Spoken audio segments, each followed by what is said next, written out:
let's be honest. When Phil Spencer speaks, he usually contradicts something else he said previously, some other point in time. Usually it could be hours, if not days previous. So that's something that you have to keep in mind whenever Phil Spencer says something. I'm still baffled when people say to me, but Phil Spencer said. And I'm like, well, Phil Spencer says a lot of things, okay? I think that Phil Spencer's probably a nice guy, but I think he's also in over his head where it comes to Xbox and running a console company and running a company that is supposed to have things like exclusives and things like that. I think he'd probably be a fine person to run like EA or Activision or Ubisoft, someone of those companies that realistically are third parties. He seems to really be more thriving in that area, but for a company that needs exclusives and things like that, he just got proven completely wrong, and I absolutely had to do this video when I saw this because it needs to be out there. What's up, everybody? Crapgamer here with Crapgamer Reviews, back with another video. Thank you so much for joining me. Please like, share, subscribe. I would appreciate it. It helps out the channel, and it means a lot to me personally. Again, consider subscribing. Hit the like button. That's the least thing I can ask for. Just if you would, it means a lot. Shout out to all the old subscribers, new subscribers, everybody in between. You're simply amazing. Welcome to the channel. Welcome to the show. I try to be as entertaining and as informative as possible. So, with that being said, like I said, Phil Spencer, I've had my kind of ups and downs with the guy. I just feel like he realistically is more interested in Game Pass than anything resembling a hardcore gamer, right? Like, as long as he gets to his 2 billion gamers, he doesn't care where the hardcore go or what we go or what we game on, right? Like, and I think that that's definitely kind of a slap in the face as someone who's been a hardcore Xbox fan since the beginning, to just go, okay. I mean, to be honest with you, they've treated PC gamers this year better than they treated Xbox gamers. So, again, another bit of slap in the face. No exclusives for the entire year, or AAA exclusives for the entire year. Pretty much unacceptable in my opinion, but, a lot of people are kind of talking about that now. And the thing is, I get it, that Microsoft and Sony don't have to do things the exact same way. I totally understand that, and I respect that. The thing that kind of bugs me is when you have, and I'm just a guy, so I know people will go, but didn't you like Xbox this a few years ago, and you reviewed this game well? And I've gone over this about a million times. I was such a hardcore Xbox fanboy that even though when I got my PlayStation 5 or PlayStation 4, in 2015, I kind of begrudgingly played some of those exclusives. I didn't really go out of my way to play them. I just kind of was like, oh, I can't wait to get off this so I can get back to my Xbox. That's sort of how I went into it. So I didn't know any better. Like when I was playing these Xbox games, the Recores and the Sea of Thieves, which, Sea of Thieves right now is a good game if you're into that kind of thing. It has a lot more content than when it launched with. But it's like when I played this stuff originally, you're just like, you didn't really have much to compare it to because I thought that was like good games.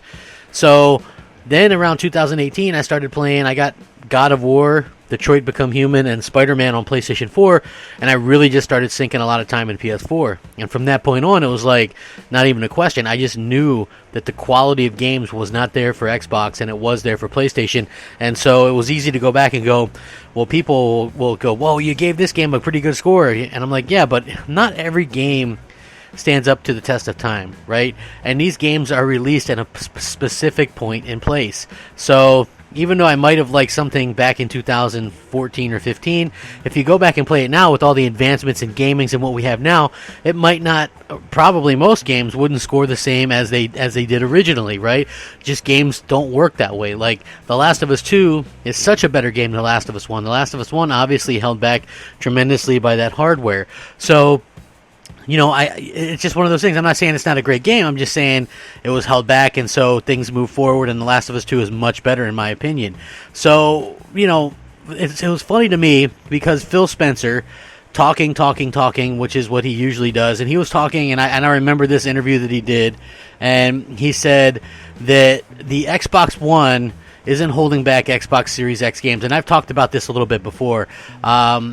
This is what he had to say. He says, frankly, held back, quote-unquote, is a meme that gets created by people who are too caught up in a device competition. Yes, every developer is going to find a line and say that this is the hardware that I'm going to support, but the diversity of hardware choice in PC has not held back the highest fidelity PC games on the market.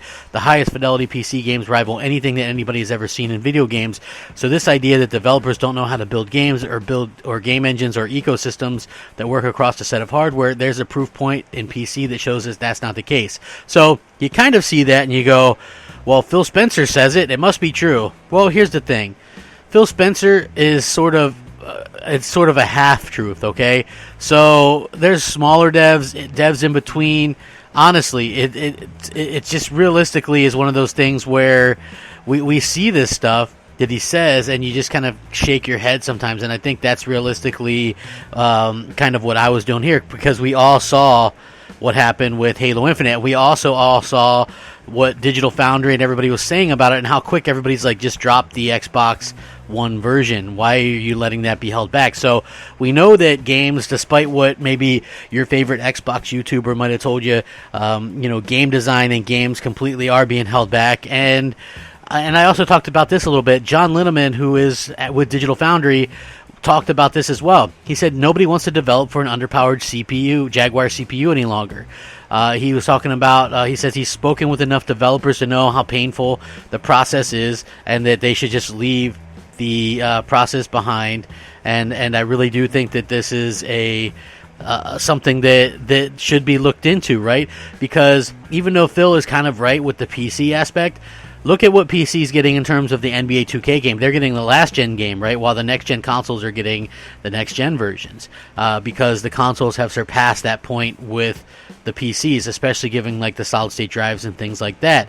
So, again, we're at this point of no return, and also you would never see somebody on a PC from 2010 playing on games today or next-generation games, right? And basically the hardware, PS4 and Xbox One, are running off hardware from 2010, even though they came out in 2013, because that's usually how that kind of stuff works. They were underpowered at launch. So to still continue to carry them and think that you're not going to see design choices being made because they're being held back is completely wrong. And so not only did John Linneman kind of call that out, there was an Embark programmer and former software engineer at EA DICE, and her name was Liza, and she chimed in on the matter and confirmed that developing games for several targets is rather hard. According to her, making titles work on both the current and next-gen consoles requires a lot of work.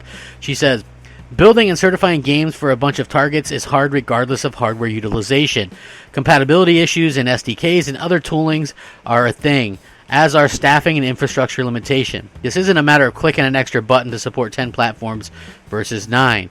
So obviously, over the past few months, there's been a lot of reports over current-gen consoles holding back the upcoming next-gen consoles, even though, like I said, Phil Spencer has kind of said that that's not true. But we all kind of know that it completely is true, and it completely is out there for everybody to see. Like, we all have can see that Halo Infinite didn't look great, and we all can see that, one of the reason why it doesn't look great is because, of basically what we've kind of seen with our own eyes. Like, listen, graphically, people are going to damage control that and say, well, you know what? They were going for that old school Halo look, okay? And you're safe to think that. Like, that's fine. But if you look at the game itself, that game was honestly just in such a bad space. It looked plastic. Like, the game looked completely plastic and fake, and it was just something that, I can't really stand behind. I don't think any amount of lighting changes is going to fix the way that game looked, and I just feel like, it's quite clear now that Phil Spencer is wrong in this instance, and that his games are being held back. And that's probably why a lot of Xbox fans sort of did that quick turnaround, right? Like, everybody was like, oh, it's so consumer friendly, we love it, it's great, we get to play all of our games and all this kind of stuff, and we don't have to buy it, we're not forced to buy a new system. And then as soon as they all saw Halo Infinite, everybody was like, ugh, yeah, we need to drop that as soon as possible, especially when it got delayed. The big hope is, and this is according to Digital Foundry as well, that they delayed at least a year and dropped the old hardware and then just focus on the new hardware, and you get a much better game. Otherwise, for a game that's going to be a game as a service and be like a 10-year game, you're realistically stuck with that, and like, that's not a good thing. I feel like that's not a very good thing. Like, you would drag that game for the further 10 years with a platform that's going to get support totally dropped for it in under 2 years. So why continue to drag that console? It just does not make sense. No matter how consumer friendly you think it is, it doesn't make sense to realistically make everybody else suffer who buys a new console by dragging that old platform with you for all that time. That means that game could be 3 generations old by the time we actually see something, maybe on the next Xbox if there is one or whatever. But I'm going to link this and let you guys know what, I want to hear what you guys think about it. And this is an incredibly hot topic, obviously. Do you want them to drop support on the, on the old Xbox Ones? And do you want to see focus on next generation the way that Sony's done it? Listen, Sony's done it completely the opposite way. I love the way Sony's done it. Give me something for my money. If I'm buying this new console, give me a reason to buy it. I think that's going to be the best thing. So I will link all this stuff in the description below. Sound off, rate, comment, subscribe. Take care of yourselves. Rack 'em up. Game on, everyone. Game on. Crapgamer out. Unscripted.